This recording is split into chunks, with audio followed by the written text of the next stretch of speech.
tayong mag-aaral, pag-aaralan po natin ang isang paraan kung papaano sila dumadami. Kung ano ang ginagawa nila. Ang tinutukoy ko walang iba kundi ang Iglesia ni Manalo o ang pag-aaring Iglesia ni Manalo. Ang isang pamamaraan po nila ay ito pong tinatawag na lingap sa mamayan.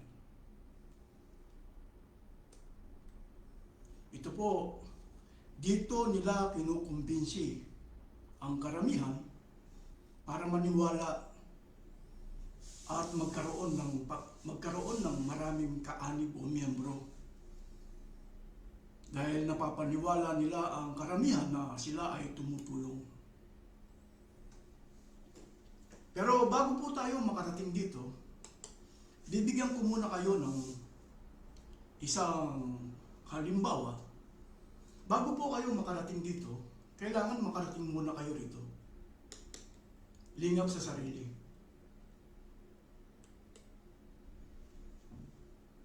Pagkatapos, sa pangalawa, magkakaroon po ng lingap sa miyembro. Bago kayo makarating sa lingap sa mamayan. Dito marami nadadaya.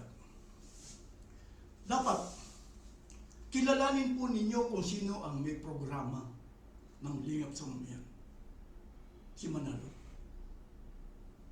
At ang kanyang mga ministro. Sila po ang may programa na lingap sa mamayan. Kilalanin po ninyo si Manalo at ang kanyang mga ministro, pati asawa ng mga ministro, mga walang karapatan magtrabaho po. Umaasa lang sila sa tinatawag na dimos o mga abuloy kung tawagin nila tulong para mabuhay. Bago po kayo makarating dito sa lingap sa mamayan. At dito nyo makikita na itong lingap sa mamayan na ito ay pakitang tao.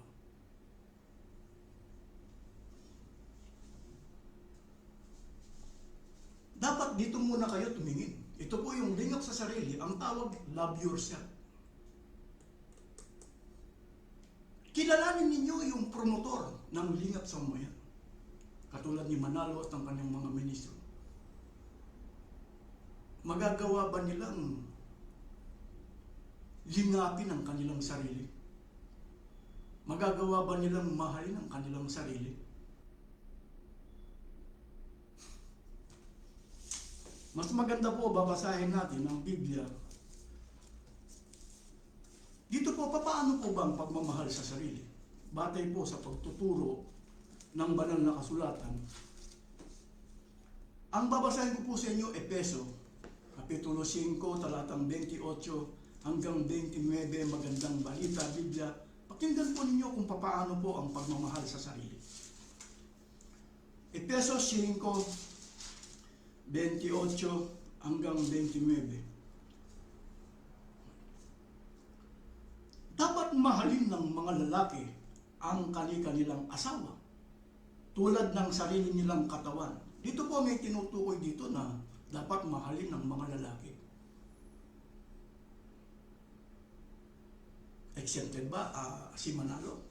Exempted ba yung mga ministro na kinikilala ninyo? Sila ba ay mga lalaki? Tuloy po natin. Bago natin ipapaliwanag. Dapat mahalin ng mga lalaki ang kanilang asawa tulad ng sarili nilang katawan. Ang lalaking nagmamahal sa kanyang asawa ay nagmamahal sa kanyang sarili. Walang taong namumuhi sa sarili niyang katawan. Bagkus ito'y pinakakain at inaalagaan. Bagkus ito'y pinakakain at inaalagaan, gaya ng ginagawa ni Kristo sa Iglesia. Sinong nagtuturo rito? Si Pablo. Anong itinuturo niya sa mga lalaki? Dapat nilang mahalin ang kanilang asawa. Paano pagmamahal sa sarili? Pagmamahal na gagawin kung magagawa ng lalaki na pakainin ang kanilang sarili at alagaan, ay magagawa nilang magmahal sa kanilang asawa. Teka muna, sino bang nagtuturo dito? Baka yung nagtuturo rito ay walang karapatan magtrabaho. Sino ba? Si Pablo.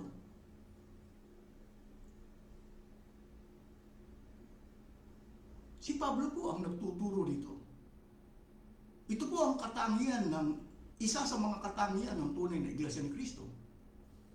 Mga lalaki, magagawa nilang pakainin ang kanilang sarili. Magagawa nilang alagain ang kanilang sarili. Baka naman yung tagapagturo rito, katulad ni Manalo at ang kanyang mga ministro na hindi sila nagtatrabaho. Hindi nila magawang pakainin ng kanilang sarili.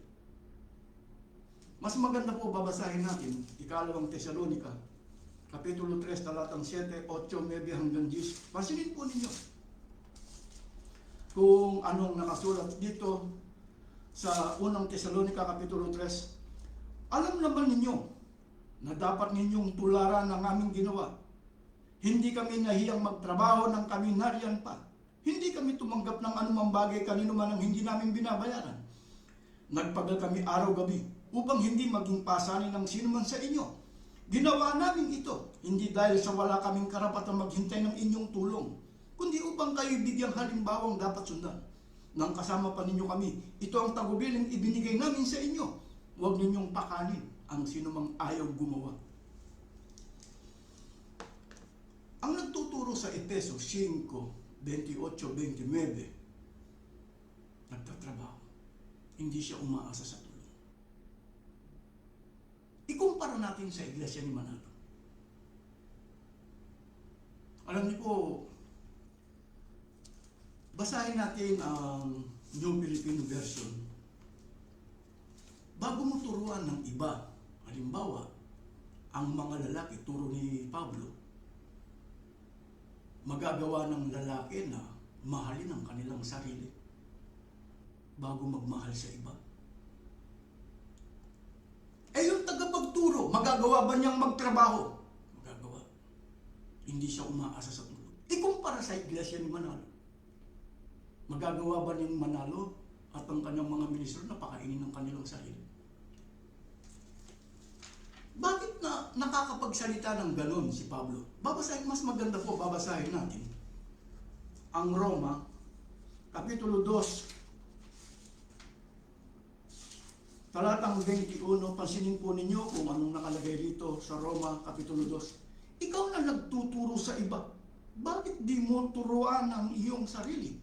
Ikaw na nangangaral na bawal magnakaw, bakit ka nagnanakaw? Yung po bang pagkabinasa, mga lalaki, si Manalo ba exempted? Yung mga ministro exempted? Mga asawa ng ministro exempted ba? Bago ka magturo sa iba, turuan mo muna ang sarili mo. Alam niyo po kasi ang mga bulaang propeta, ginagamit ang Biblia, itinuturo sa mga membro, pero hindi po nila ginagawa. Yun po ang pagkakakilala sa mga bulaang propeta. Dahil hindi po nila tinuturuan ang kanilang sarili.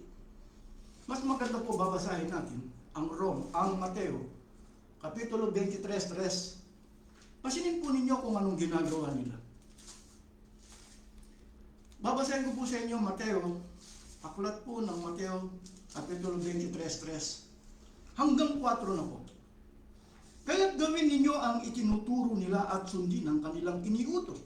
Ngunit huwag ninyong tularan ang kanilang gawa, sapagkat hindi nila isinasagawa ang kanilang ipinangangaral.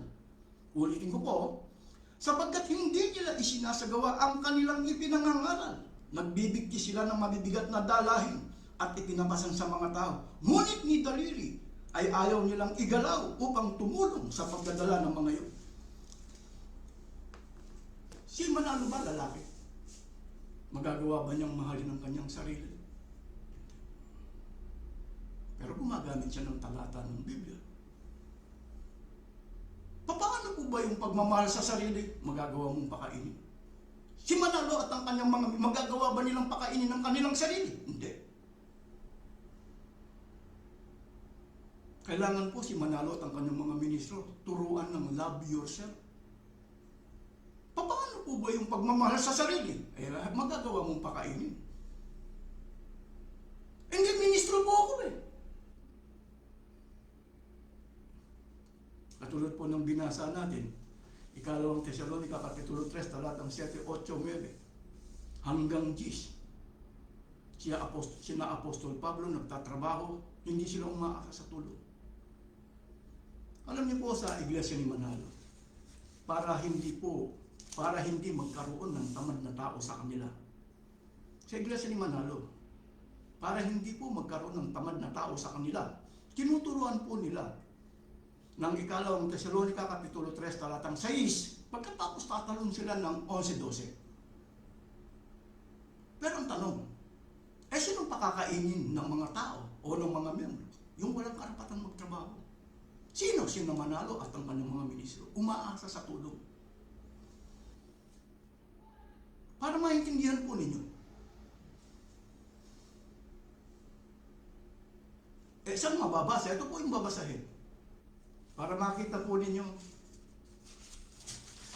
Babasahin ko sa inyo ang isang babasahin ng Iglesia ni Manalo. Ipinagbabawal ng Diyos na tulungan ang taong tamad. Sa Iglesia ni Manalo, ang tutulungan nila yung walang karapatan magtrabaho. Sina Manalo at ang kanyang mga ministro. Sila ang tutulungan. Pero tinuturuan ng mga miyembro na huwag tulungan ng taong tamad. Anong ginagamit nilang talata? Babasahin po nila yung 6. Watas tatalon ng 11-12, ikalawang Tesalonica. Nawawala po yung 7, 8, 9 hanggang 10. Kung tutuusin po si Manalo, kapag matalino kayo, hindi siya dapat pakainin, hindi siya dapat bigyan ng tulong. Babasahin mo lang natin. Aming iniutos nga sa inyo, mga kapatid, na sa pangalan ng ating Panginoong Kristo, na kayo'y magsihiwalay sa bawat kapatid na lumalakad na walang kaayusan at hindi ayon sa aral na tinanggap nila sa amin. Sapagkat aming nababalita ng ilan sa inyo na nagsisilakad na walang kaayusan, na hindi man lamang nagsisigawa, kundi mga mapakialam sa mga bagay ng iba. Sa mga gayon nga ay walang iniutos at ipinamamanik sa Panginoong Kristo na sila'y magsigawang may katahimikan at magsikahin ng kanilang sariling tinapay. Sa Iglesia ni Manalo po, tinuturuan ng mga kaanib na huwag tulungan ng taong tamad. Sinong tutulungan nila? Yung mga walang karapatan magtrabaho. Sina Manalo at ang kanyang mga ministro, pinagbabawal pati asawa ng mga ministro na magtrabaho. Sila po ang tutulungan. Para maunawaan at maintindihan nila, saan manggagaling yung para mabuhay si Manalo? Ito po. Para mabuhay si Manalo, bibigyan po siya ng mga abuloy. Ang ibang termino po ng mga abuloy, mga limos. Ang tawag po nila tulong. Kung papaano nabubuhay si Manalo, ito po. Nanggaling po sa mga limos, nanggaling po sa mga abuloy. Kung tawagin nila tulong, para mabuhay si Manalo. Kaya ang tutulungan nila, bakit po nagagawa nila? Nagagawa nila ng ganyan. Ang tutulungan ng mga kaanib, yung mga walang karapatan magtrabaho. Kasi nga, hindi nga binabasa ang 7, 8, 9 hanggang 10, ikalawang Tesalonica. Itinatago sa mga kaanib ng Iglesia ni Manalo. Kailan nyo pa malalaman? Kasi nga, ang mga miyembro kasi, wala silang karapatan na magsalita sa panahon ng pagsamba o pagtitipon. Dahil wala silang dalang Biblia. Ikinakatwiran ng mga kaanib, may Biblia sila pero nasa bahay. Hindi po nila dinadala sa panahon ng pagsamba. Paano mo malalaman na tumalon siya? Na hindi niya binabasa, ikalawang Tesalonica, Kapitulo 3, talatang 7, 8, 9 hanggang 10. Kasi nga, hindi po binabasa ang mga talatang ito. Basahin natin. Ito po. Babasahin ko sa inyo, unang Korinto, Kapitulo 14, talatang 26 hanggang 31. Ano ngayon ang ibig sabihin ng ang lahat ng yan, mga kapatid, sa inyong pagtitipon? May aawit, may magtuturo, may maghahayag ng kalooban ng Diyos, may magsasalita sa iba't ibang wika, meron namang magpapaliwanag ng mga sinabi nito. Gawin ninyo ang lahat ng yan sa ikaulad ng Iglesia. Kung may magsasalita sa ibang wika, sapat na ang 2 o 3, hali-halili sila at kailangan may magpapaliwanag ng kanilang sinasabi. Ngunit kung walang magpapaliwanag, manahimik na lamang ang bawat isa at makipag-usap ng sarili ng sa Diyos. magsalita ang 2 o 3 tao na tumanggap ng kaloob na makapagpahayag ng salita ng Diyos at timbangin naman ng iba ang mga sinasabi nila. At kung ang isa sa mga nakaupo rooy tumanggap ng pahayag mula sa Diyos, tumigil naman ng nagsasalita. Dito po sa tunay na pagsamba, meron pong mangunguna na 2 o 3. Yun tumanggap ng kaloob. Sa iglesia ni Manalo po, iisa lang. Hindi pa kaloob dahil may bayad po ang pag-aaral sa pagkaministro.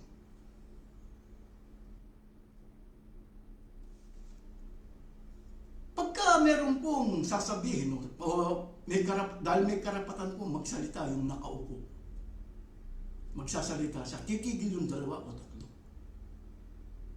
Sa iglesia ni Manalo, sa pagsamba, hindi nila binibigyan ng karapatan na magsalita yung mga miyembro.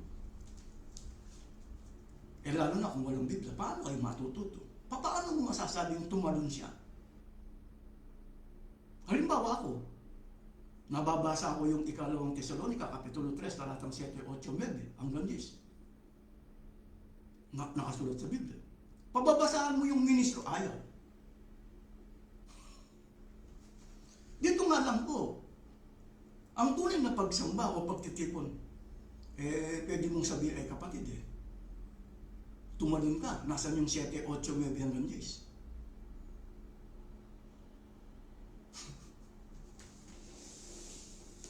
Yun po ang sinasabi ko sa inyo dahil wala kayong karapatan na magsalita o magturo sa inyong kinikilalang mga tagapagturo. Kaya hindi tunay na pagsamba ang isinasagawa ninyo. Kumbaga, ang nangyayari po, kolekta o kolektor lang. Nangongolekta lang ng abuloy para mabuhay. Hindi kayo tinuturuan. Bakit? Kulang ang turo . Muli kong babasahin ng 29, 30, 31. Unang Korinto 14. Magsalita ang 2 o 3 tao na tumanggap ng kaloob na makapagpahayag ng salita ng Diyos at timbangin naman ng iba ang mga sinasabi nila. At kung ang isa sa mga nakaupo ay tumanggap ng pahayag mula sa Diyos, tumigil naman na nagsasalita, sapagkat kayong lahat ay maaaring isa-isang magpahayag ng salita ng Diyos upang matuto ang lahat at mapalakas ang loob nila. Halimbawa, sa iglesia ni Manalo, dala-dala po nila rito. Ito po yung kanilang dala-dala o dinadala o binabasa sa mga miyembro. Bakit hindi nila bigyan ng Biblia para magbasa? Baka naman tumalon. Ano ba yan? Kanggaro?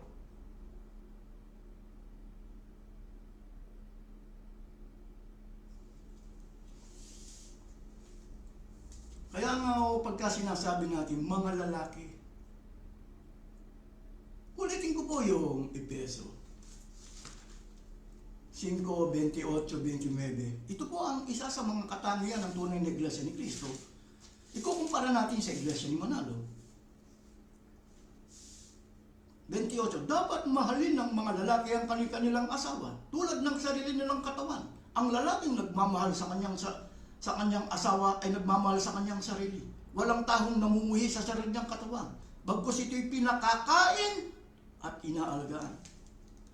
Paano kaya kung ang mga ministro ba ni Manalo, hindi ba sila natuturuan ng pagkakasal? Hindi ba nila itinuturo ang mga talatang ito?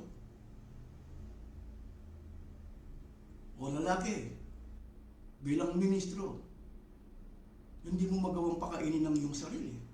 Paano mo magagawang pakainin ng iyong asawa? Lalo na deklarado na bawal magtrabaho yung asawa mo. Meron bang magsasabi na sa kanila, mga kapatid, bakit kailangan natin magkaroon ng lingap sa mga yan? Para dumami po yung magpapakain sa mga walang karapatan magtrabaho. Alam niyo po, sa iglesia ni Manalo, bibigyan ko kayo sa iglesia ni Manalo dati, 3 abuluyan lang sa araw ng linggo. Sa isang oras na pagsamba, 3 lang. Naging 4. Para magkaroon po kayo ng kaalaman po.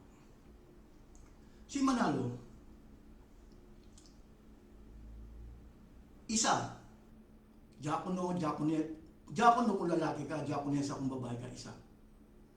Yung kahon, nagdalawa. isang sobre para sa pangangailangan ng lokal o distrito, depende sa ministro. Isang sobre para sa dinagsamuyan. At ito pong tinatawag nilang hayang pasasalamat na pera na likhang aral ni Manalo, bali 4. Ngayon, ang pera Webes, sa loob ng isang linggo, 5 beses silang magbibigay batay sa turo niyo. Kahit isa lang dito, halimbawa dito po natin titingnan, nagkaroon ng programa si Manalo. Lingap sa mamaya, magkakaroon po ng abuluyan o sa mga sobre. Paano makakapagbigay si Manalo? Siyang promotor, siya may programa ng lingap sa mamaya. Si Manalo ba magagawa ba niyang magbigay para sa lingap? Hindi. Yung mga ministro, magagawa ba nilang magbigay? Hindi. Bakit? Binibigyan lang sila. Anong ginawa ni Manalo? Inatang, kumbaga, dinagdagan niya. Kumbaga, pinaparusahan yung mga kaanib. Imbes na 4 lang sa isang linggo, ginawa ko niyang 5.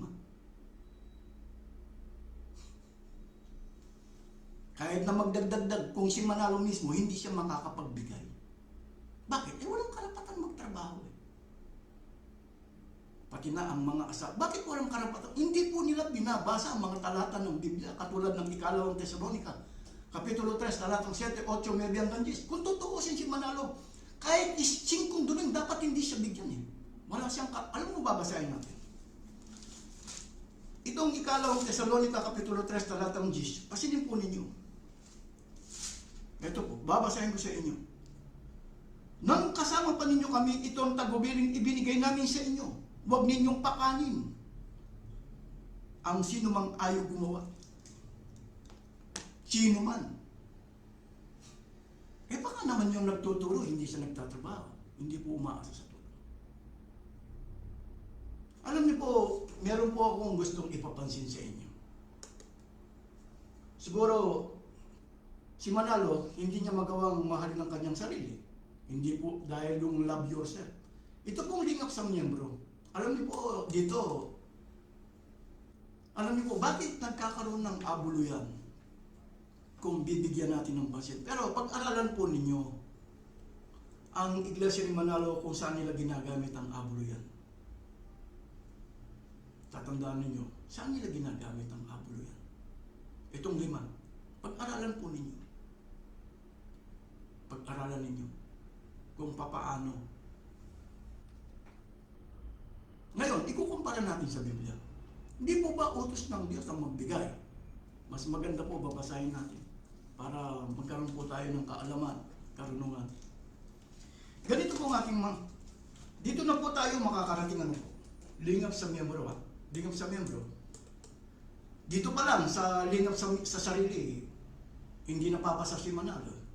O yung tinatawag na love yourself, hindi magagawang pakainin ng kanilang sarili, pati mga ministro, pati mga asawa. Ngayon, dito tayo pupunta sa lingap sa miyembro. Si Manalo ba, merong ba siyang programang lingap sa miyembro? Pansinin po ninyo. Bakit po nagkakaroon ng abuluyan sa tunay na iglesia?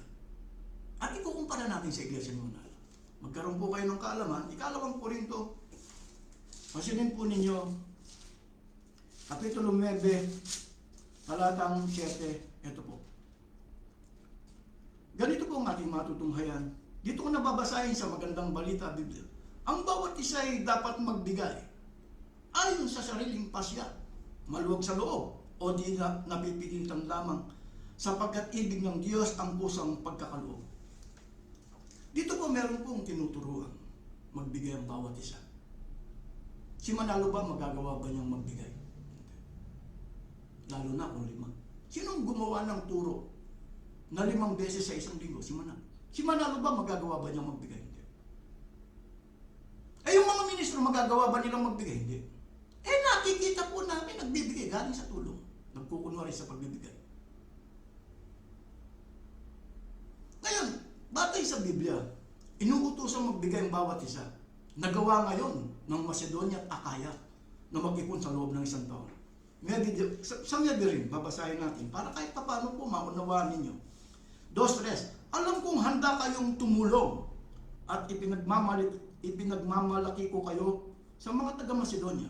Ang sabi ko'y handa na kayo mga taga-Akaya noong pang nakaraang taon.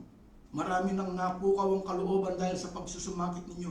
Kaya't pinauna ko riyan ang mga kapatid na ito upang hindi ako mapahiya sa aking pagmamalaki tungkol sa inyo nang maihanda ang tulong ninyo gaya ng sabi ko. Nagawa ng Macedonia at Akaya na mag-ipon sa loob ng isang taon. Sa iglesia ni Manalot, ang motibo-tibo sa construction. Ikukumpara natin sa tunay na iglesia ni Kristo. Ikukumpara natin na nasa Biblia. Saan ginamit ang naipon ng Akaya at Macedonia? Ito po'y tulong, ha? Ikukumpara natin sa iglesia ni Manalo. Sa iglesia ni Manalo kasi tipon sa construction. Babasahin ko sa inyo Roma, Kapitulo 15, talatang 25, 26, 27. Pasilin po ninyo. Ito po yung tunay na pagtuturo kung bakit merong lingap sa miyembro. Pero sa iglesia ni Manalo, walang lingap sa miyembro. Meron silang programa, lingap sa mga miyembro. Pasilin po ninyo 15, 25, 26. Ngunit ngayon, pupunta muna ako sa Jerusalem upang dalhin ang tulong sa mga kapatid doon. Kaya nga po meron pong lingap. Dapat magkaroon po kayo ng lingap sa miyembro. Ang problema sa iglesia ni Manalo kasi, walang lingap sa sarili o love yourself. Bakit? Hindi magawa kasi ni Manalo na pakainin ang kanyang sarili. Hindi rin niya magawang pakainin ang kanyang pamilya. Pati yung mga ministro, hindi po nila magagawa. Kaya wala silang programang lingap sa sarili o love yourself. Bakit? Paano po sila nabubuhay? Nanglilimos lang kung tawagin po nila tulong. May programa po ba ang iglesia ni Manalo lingap sa miyembro? Wala.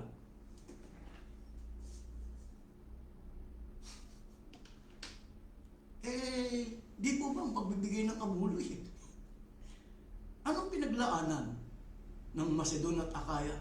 Ito po, tutulungan. Yung mga kaanib ba? Babasahin ko sa inyo. Ngunit ngayon pupunta muna ako sa Jerusalem upang dalhin ang tulong sa mga kapatid doon. Kasi po, magbibigay ng tulong sa mga miyembro, sa kapwa miyembro nila. Kaya meron silang programa lingap sa miyembro. Sa iglesia ni Manalo wala. Meron sila tipo sa construction. Pagka binabasa po yung ikalawang Korinto 2:3, ang pinaglalaanan nila tipon sa construction. Pagpapagawa po ng kapilya. Pero tingnan po natin, ito pong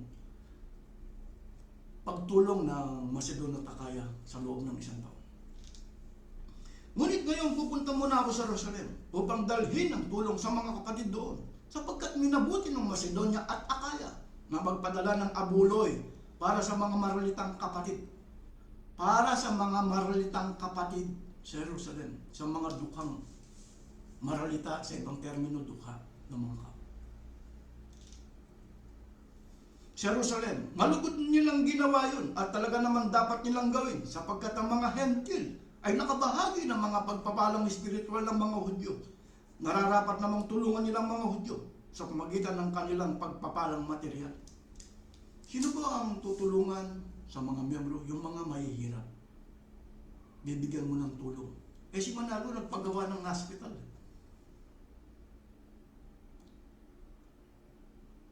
Pwede po bang magpagamot ng libre mga kaanib? Hindi. Bakit? Ang intention niya kumita. Magamit yung voluntary contribution para igisa sa sariling mantika ang mga kaanib. Nagpagawa siya ng hospital, ng eskwelahan. Pwede po bang mag-aral ng libre? Hindi.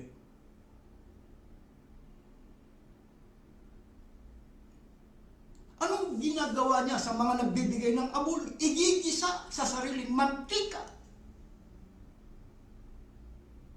Pandaraya. Hindi po pagmamahal yun. Baka kay Manalo, yun ang pagmamahal niya. Na igisa sa sariling mantika ang mga kaanib. Kaya dito maraming nadaya. Ang bibigyan mo yung maralita. Hindi naman po habang buhay Yung maralita bibigyan mo. Si Manalo po, patuloy mo siyang bibigyan. Kahit na meron na siyang eroplano, kahit na meron na siyang bahay sa Forbes Park, kahit na meron siyang helicopter, kung ano-ano. Patuloy mo siyang bibigyan. Mamaya, titirahin natin dito sa limang samaya. Babasahin ko muna, sa tunay na Iglesia ni Cristo, sa tunay na pagtuturo ng banal na kasulatan, mananatili bang mahirap ang tutulungan mo? Hindi. Babasahin ko sa inyo ang mga talatang hindi binabasa. 8, 12, 13, 14 hanggang 15. Ikalawang Korinto 8. Sapagkat kung bukal sa kalooban ng pagbibigay, tatanggapin ng Diyos ang inyong nakayanan. Hindi niya hinihintay na magbigay kayo ng hindi ninyo kaya. Hindi sa ibig kong magaanan ng iba at mabigatan naman kayo. Masagana naman kayo ngayon. Marapat lamang na tulungan ninyo ang mga nangangailangan. Kung kayo naman ang mangailangan, sila naman sila'y managana. Sila naman ang tutulong sa inyo. Sa gayon pareho kayong nakatulong sa isa't isa. Si Manalo ba, makakatulong ba siya habang buhay siyang tutulungan? Kahit na meron na po siyang eroplano, tutulungan mo pa rin. Kahit na meron na siyang bahay sa Forbes, tutulungan mo pa rin. Bakit? Ito na yung abuloy mo. Habang buhay. Mamaya, dito, papasinin natin. Maghintay po kayo. Hindi tayo nagmamadali. Babasahin ko muli. Hindi sa ibig kong mag-aanan ng iba at mabigatan naman kayo. Masagana naman kayo ngayon. Marapat lamang na tulungan ninyo ang mga nangangailangan. Kung kayo naman ang mangailangan, sila'y managala. Sila naman ang tutulong sa inyo. Sa gayon pareho kayong nakatulong sa isa't isa. Naganap sa inyong sinabi ng kasulatan, ang nagtipon ng marami, hindi lumabis. Ang nagtipon ng kaunti, hindi naman kinulang. Si Manalo kasi, binibigyan mo siya. Ngayon, ang ginagawa niya, ginagamit niyang puhunan o kapital. Pero tuloy pa rin yung pagbibigay ng abuloy. Kailangan, ang motibo ni Manalo kasi, palakihin yung abuloy. Ginagamit niyang puhunan para kumita siya ng bayan. Ang ginagawa niya, pagsasamantala. Hindi naintindihan ng iba. Hindi naintindihan. Dapat po magkaroon po kayo ng pantay-pantay na pamumuhay. Yung tinutulungan mo, o yung binibigyan mo ng abuloy, o yung pinakakain mo. Bakit? Wala silang karapatan magtrabaho. Umaasa lang sila sa tulong. Kung sino po yung umaasa sa tulong, sila po ang mayaman. Katulad ni Manalo. Magkakaroon ba ng pantay-pantay na? Hindi lang. Tinutulungan mo lang, ay naka-aeroplano. Bakit? Wala kayong karapatan magsalita kasi sa kanila. Dito ko naalala, alam niyo po sa tunay na give and take. Hindi po yung para kang manok, kabig na lang ng kabig. Alam niyo po, sa tunay na Iglesia ni Cristo, babasahin ko po sa inyo, mas maganda rin ito po. Babasahin natin ang Gawa 20:28. Ito po, paborito ng Iglesia ni Manalo. Babasahin ko sa inyo, Gawa 20:28 sa dating salin. Pasinin po ninyo. Dito marami na daya. Ingatan ninyo ang inyong sarili at ang buong kawan na sa kanila'y ginawa kayo ng Espiritu Santo ng mga obispo upang pakanin ninyo ang Iglesia ng Panginoon na binili niya ng kanyang sariling dugo. Si Manalo kasi, namumulot ng talata. Sino ang nagtuturo sa talatang 20:28? Si Pablo.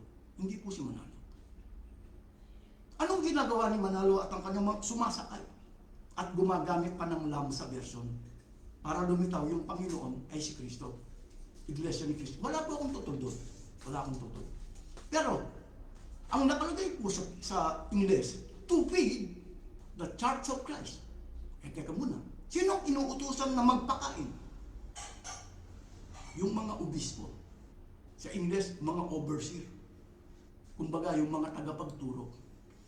Sinong sumasakay rito? Si Manalo at ang kanyang mga ministro. Si Manalo at ang kanyang mga ministro. Magagawa ba nilang pakainin ng kanilang sarili? Hindi. Pati mga asawa, magagawa ba nilang pakainin? Hindi. Bakit? Umaasa lang sa tulong. Nililimusan lang para kumain. Magagawa ba nilang magpakain? Kahit sa sarili lang nila, hindi. Pero ang utos, to feed the Church of Christ. Pakanin. Kaya nangyayari po sa kanila, pakakainin kayo ng Iglesia ni Cristo. Mali po yan. Dapat ang sinasabi rito, pakakainin kayo mga overseer, mga obispo, pakakainin kayo ng Iglesia ni Cristo. Dapat yun ang nakalagay. Hindi nga ganun eh. Kasi ang ini-emphasize lang nila, yung terminong Iglesia ni Cristo. Paano po yung banggit? Ulitin ko po Ingatan ninyo ang inyong sarili at ang buong kawan na sa kanila'y ginawa kayo ng Espiritu Santo ng mga obispo upang pakanin ninyo ang Iglesia ng Panginoon. Ikukumpara natin sa Iglesia ni Manalo. Pakakainin kayo ng Iglesia ni Cristo. Magkatulad ba yun? Hindi, ang pinakatungkulin po nila pangaral eh. Ang pinakatrabaho po nila pangaral eh. Kuminsan nakakainis din eh. Bakit hindi po nila binabasa ang Gawa 20, Kapitulo 20, talatang 33, 34, 35? Bakit hindi nila binabasa? Ang binabasa lang nila 35. Yung 33, 34 hindi po binabasa. Salita nila. Bakit? Ikukumpara natin sa Iglesia ni Manalo. Dahil ang Iglesia ni Manalo, pero bago ko po basahin to, alam niyo po ang Iglesia ni Manalo, ipinakikilala nila na dudasin. Ganito po ang ating matutunghayan sa isang pasubo ng Iglesia ni Manalo, pakinggan po niyo. Dahil ang paniniwala nila, yung iglesyang nakasulat sa Biblia, at saka yung iglesyang pinaaniban nila ay magkatulad. Ganito po ang ating matutunghayan sa isang pasubo. Pasin po ninyo kung anong nakasulat dito sa iyo. In the first century, ito po yung tunay na Iglesia ni Cristo, in the first century, the early Christian uphold the value and the truth above the Church of Christ in this last day. Member of the Iglesia ni Cristo, do the same. Paano magiging do the same? Ang nakalagay, to feed the Church of Christ. Ang ginagawa ng Iglesia ni Man, pakakainin kayo ng Iglesia ni Cristo. Ba? Dapat ang nakalagay, dapat ang ginagawa po ng Iglesia ni Manalo. Hindi po baka sa salita ng baka naman sa termin ng salita, kasi po dalawa ang pagkain, dalawang klase, tinapay at saka salita ng Diyos. Kung babasahin natin sa Mateo 4:4. Bakit hindi po nila binabasa ang mga talatang ito, 33, 34? Ang binabasa lang 35. Ikukumpara natin sa Iglesia ni Manalo. Pasinin po ninyo. Ganito po ang ating matutunghayan, aklat po ng Gawa. Dito po sa salita ng buhay, ko babasahin. Kasi po, ang binabasa nila 20-28. Paborito nila. Ang nakalagay, pakanin ang Iglesia ni Cristo. Ang inuutosan, yung mga tagapagturo, silang magpapakain. Nangyari kay Manalo. Siya pala ang pakakainin. Pati yung mga ministro, pati asawa ng mga ministro, pakakainin kayo ng Iglesia. Magkaiba po yun. Kaya hindi po magkatulad. Magkaiba po yun. Ngayon, baka mga tuwiran, salita ng Diyos po ang ipinakakain eh. Yun po ang tungkulin nila. Bakit hindi binabasa to? 33, 34, 35. Gawa 20. Pasinin po ninyo. Kung anong nakasulat dito, para maunawaan at maintindihan po ninyo, ipagtuturo lang po. Kung may mga comment po kayo, mag-comment po kayo. Hindi ko hinangad kailanman ang salapi o damit ng ibang tao. Alam ninyong nagtrabaho ako. Teka muna, si Manalo ba may trabaho? Wala. Bakit walang trabaho? Walang karapatan magtrabaho. Deklarado. Yung mga ministro, walang karapatan magtrabaho. Pati asawa ng mga ministro, bawal magtrabaho.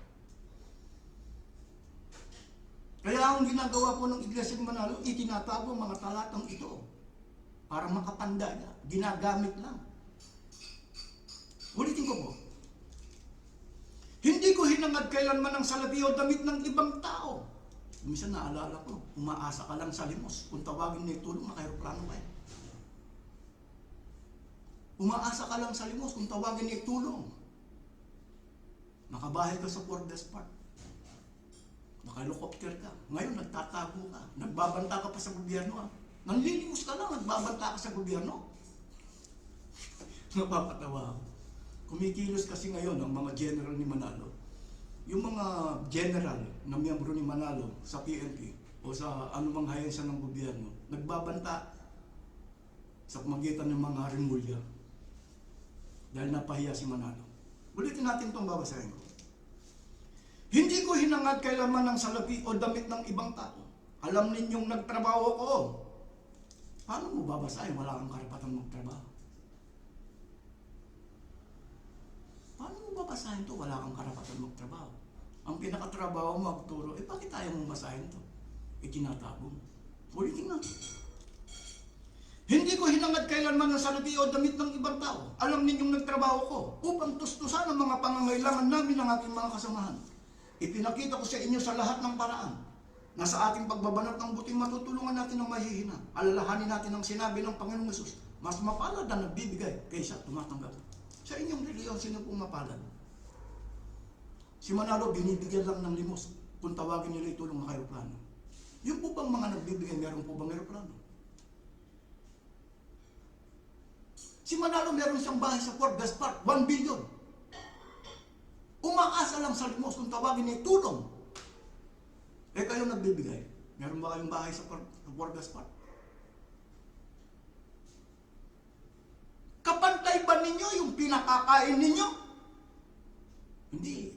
Ang ipapakain po salita, hindi nga nagbabasa ng Biblia. Ginagamit lang ang Biblia para magkaroon ng yaman. Tuloy natin ng, sino po? Ang pagbibigay po ng abuloy, ang tutulungan yung mga mahihirap na kaanib para magkaroon ng pantay-pantay na pamumuhay. Ang ginawa ni Manalo, umaasa lang sa limos kung tawagin niya tulong, hinigitan niya yung mga nagbibigay. Eh ngayon, meron akong gustong ipapansin dito sa Lingap sa Mamayan. Si Manalo pa makakapagbigay ba siya ng para sa Lingap sa Mamayan? Siya may programa niya? Hindi. Alam niyo po, dito hindi na tayo masyadong. Dito, yung mga miyembro kasi, dahil nadaya sila, eh naghahanap sila ng damay. Naghahanap lang sila ng damay. Kung sila nadaya, halimbawa, yung mga tao na dahil doon sa tinatawag na Lingap sa Mamayan, magbibigay sila ng isang sardinas, 2 sardinas, isang peles. Hindi naman nila sasabihin na doon sa mga taong dinadaya nila, eto, bibigyan namin kayo, may programa kaming Lingap sa Mamayan. Pero pagkatapos ninyong madaya, at kayo naman ay mandadaya, abang buhay po kayo magbibigay ng limos sa ating tagapangasiwa, tagapamahala, o sa mga ministro. Habang buhay po kayo, pagka nadaya na kayo, na magbibigay. Ito po yung kapalit ng isang sardinas. Isang peles.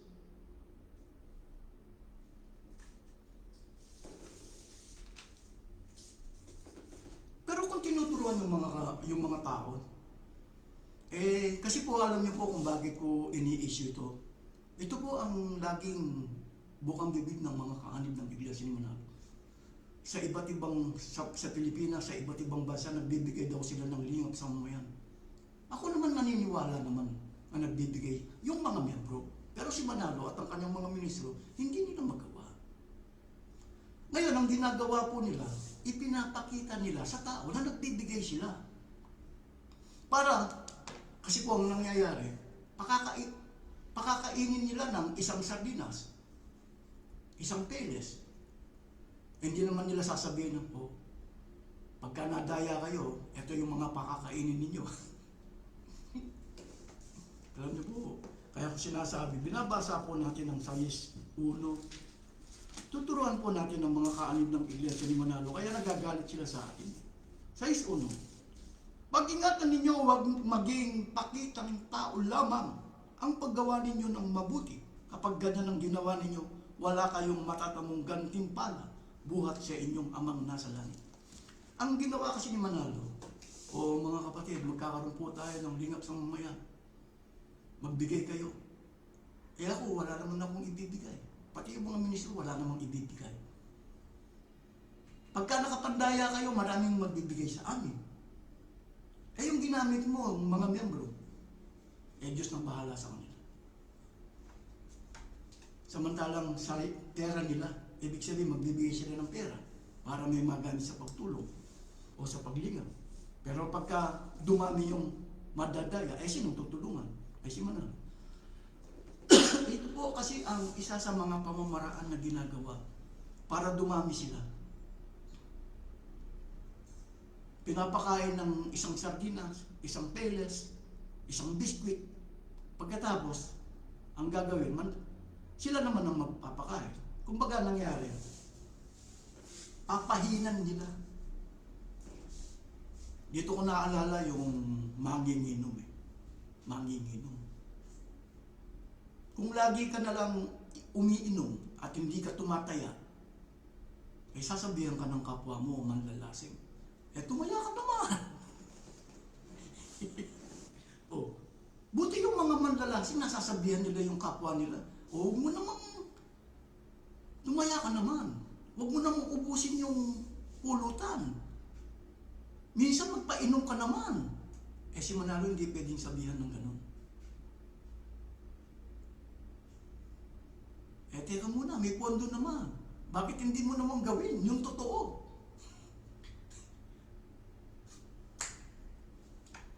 Alam niyo po sa iglesia ni Manalo kasi, may pondo sila pero halimbawa magkakaroon po ng pamamahyag. Gastos pa ng mga miyembro. Pero may pondo. Hindi naman makita ng mga miyembro yung pondo. O hindi naman nila pwedeng sabihin sa ministro, o sige, magsasagawa tayo ng pamamahayan. Pero, ang gagamitin natin yung pondo. Wala kasi makapagsalita ng ganyan eh. O magkakaroon po tayo ng linap sa mamayan, kapatid. Magbigay ka naman ng totoo. Wala kasi makapagsalita ng ganon kay Manalo. Ikaw mismo ang promotor. Hindi mo naman magawa. Inutil lang. Eh kung dumami yung madadaya namin, ikaw lang naman ang pakakainin. Ikaw lang naman ang bibigyan. Kami ang tumaya pero wala kaming tubo. Wala kaming mapapala. Ikaw lang lahat. Yan ang hindi napapansin ng karamihan. Lalo na mga kaanin ng iglesia naman. Kaya pag-aralan po ninyo yung mga programa ninyo. Kung magagawa ng mga tagapagturo ninyo. Ito po, meron pong nagtanong, ano pong trabaho ni Apostol Pablo kung siya ay nagtatrabaho? Ang babasahin ko po sa inyo, mas maganda po. Ano pong trabaho ni Apostol Pablo? Eh si Manalo po kasi kahit saan sila makarating, hindi po sila nagtatrabaho. Si Pablo po, anong trabaho ni Apostol Pablo? 18:3 ng gawa, pasilin po ninyo mga talatang hindi binabasa sa iglesia ni Manalo. 18:3. Dito po sa ang Biblia, pakinggan po ninyo kung anong trabaho ni Apostol Pablo. At dahil ang hanap buhay niya ay tulad din ng kanila, tumuloy siya sa kanila. At sila ay magkakasamang nagtrabaho, parehong paggawa ng tolda ang hanap buhay nila. Hindi po idinadahilan ng tunay na ministro. Eh, ministro po ako eh, tagapagturo po ako eh.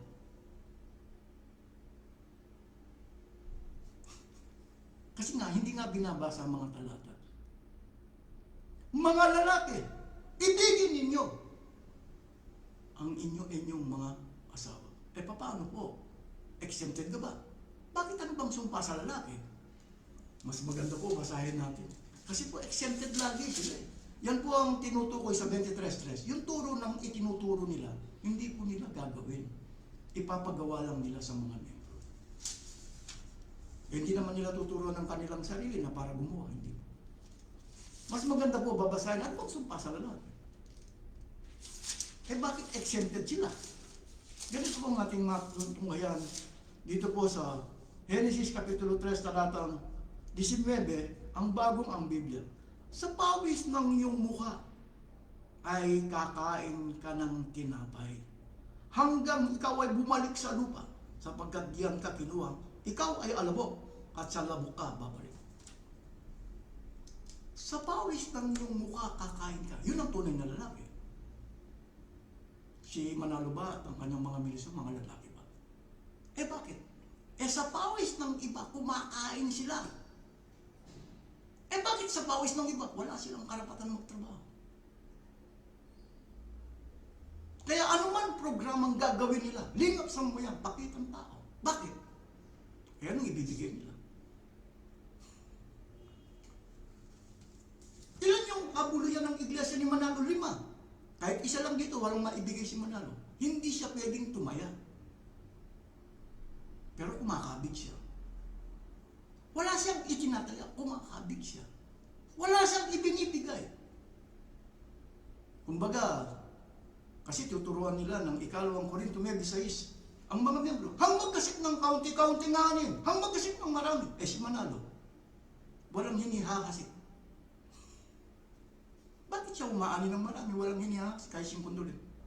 Si Manalo po hindi kumikilala sa tunay na Diyos. Dahil hindi niya magawa ang mga utos ng Diyos, katulad ng pagbibigay ng abulot. Kaya kung minsan isinasagot ko sa mga kaanib ng iglesia ni Manalo, pakitang tao ang lingap sa mga yan. Bakit? Si Manalo at ang kanyang mga ministro, pati asawa ng mga ministro, walang karapatan magtrabaho. Kahit 5 duling walang maibibigay ang mga yan. Ano mang programa, hindi sila gagawa, kundi mga miyembro. Halimbawa ko nga kanina, yung mga manlalasing, kung minsan yung kasama nila masasabi, tumaya ka naman, magpainom ka naman. Si Manalo hindi mo pwedeng pagsabihan. Hindi mo pwedeng kalkalin yung pondo. O gamitin mo naman yung pondo. Alam niyo po, maraming ganyan nangyayari. Kaya pag-aralan po ninyo, ang kawawa rito yung mga kaanib ng iglesia ni Manalo. Ang paniniwala nila, iglesia ni Cristo sila. Hindi po. Ang paniniwala nila na sila'y mali, ikinakalat nila sa Facebook. Kung minsan napapatawa nga ako. Kawawa, marami pong kawawa ng mga tao. Nawa sana nauunawaan po ninyo, ang lingap sa mamayan ni Manalo, pakitang tao. Kapag ka maraming nadaya, maraming magpapakain kay Manalo. Maraming magbibigay ng abuloy kay Manalo. Pero si Manalo at ang kanyang kahit 5 duling, wala silang itinataya, wala silang ibinibigay. Kumbaga, umaasa lang sila sa bigay. Sino pong mapalad sa inyong reliyon? Yung binibigyan.